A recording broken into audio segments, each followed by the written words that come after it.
Standing with Hope. Standing with Hope, that's the organization that we started. It was Gracie's vision.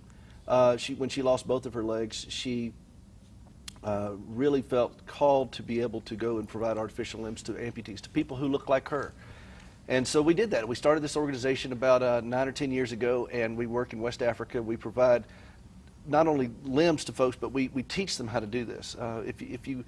If you give an amputee a leg, he's going to walk. But if you teach a man to make legs, hundreds are going to walk. But if you share the gospel with them while you're doing it, then they're standing with hope. And that's why we call it that. And so we've been working, we recruit prosthetists from around, that's prosthetists, Bob.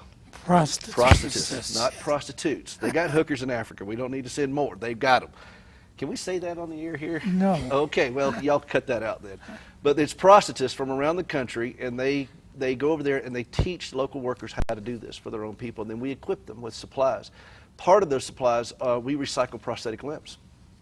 And right now I'm in the middle of what I call Operation Footloose, and we ask people to turn that foot loose so that we can recycle it, because there are people that have limbs that are sitting in a closet from a loved one who passed away. They don't know what to do with it. We'll take it.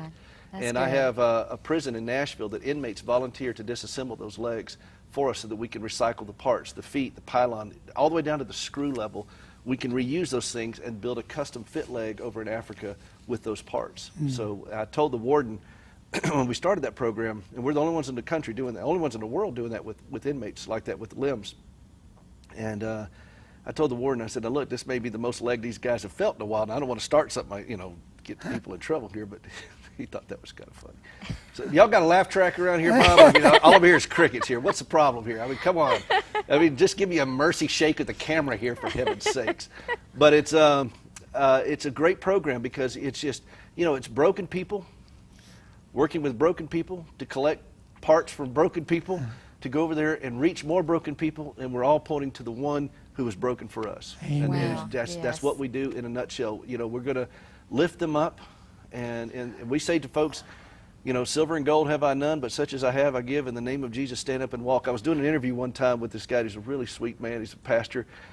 God love him, and I think he was in over his head with me, Bob. I'm sorry, he was. And he said to me, asked about the ministry, and I said, well, with all due respect to Derek Prince, when we have a leg lengthening service, we have a leg lengthening service. And he looked at me, I mean, you'd have thought he just had that trout look.